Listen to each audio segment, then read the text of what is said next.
আসসালামু আলাইকুম ওয়া রাহমাতুল্লাহি ওয়া বারাকাতুহু। ওয়া আলাইকুম আসসালাম ওয়া রাহমাতুল্লাহি ওয়া বারাকাতুহু। মাশাআল্লাহ, আপনারা ইসলামকে পছন্দ করেন, আল-আকসার ইমাম সাহেবকে মুহাব্বত করেন, তাহলে আমার ডান দিকের বাইরে একটু খামোশ হয়ে যান। Please everyone remain quiet. আপনারা মেহরবানি করে খামোশ হয়ে যান। হযরত বয়ান করবেন না আপনারা যদি খামোশ না হন। আপনারা একটু খামোশ হয়ে যান। আপনাদের জজবাকে আমরা সম্মান করি, কিন্তু বক্তৃতার স্বার্থে বয়ানের স্বার্থে জজবাটাকে একটু কন্ট্রোল করেন, একটু কন্ট্রোল করে দেওয়া।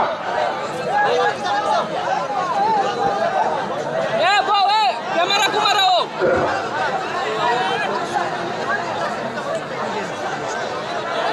শুধু ডান দিকে বন্ধ করছে। Please everyone sit down. আপনারা বসে যান, বসে যান প্লিজ।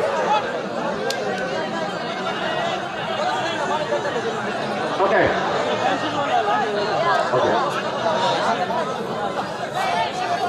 ওকে আবার সালামে যাবে। আসসালামু আলাইকুম ওয়া রাহমাতুল্লাহি ওয়া বারাকাতুহু।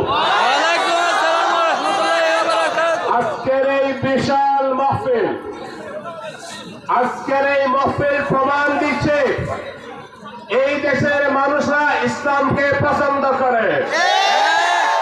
এই দেশের মানুষরা জান দিয়ে আল্লাহ রাসূলের উত্তরসূরিদেরকে মহব্বত এবং পছন্দ করেন। সম্মানিত সুধী মণ্ডলী, আজকে আমাদের সামনে যে মহান ব্যক্তিত্ব এই চেয়ারে বসে আছেন, উনার নাম হলো ফজিলাতুল শেখ আলী উমর ইয়াকুব আব্বাসী। উনি হলেন আল্লাহ রাসূলের চাচা হযরত আব্বাস রাদিয়াল্লাহু আনহুর বংশধর, অর্থাৎ আল্লাহ রাসূলের বংশধর, আওলাদে রাসূল সাল্লাল্লাহু আলাইহি সাল্লাম। উনাকে দেখে মহব্বত হচ্ছে। আল্লাহ তাআলা উনাকে ক্ষুদ্রভাবে একটা জান্নাতি চেহারা দান করেছেন। হযরত উনি উনার যৌবন বয়সে আল-আকসা মসজিদের ইমাম হয়েছেন। আজকে 40 বছর ধরে যে মসজিদ থেকে আমার প্রিয় নবী রাসূল করিম সাল্লাল্লাহু আলাইহি ওয়াসাল্লাম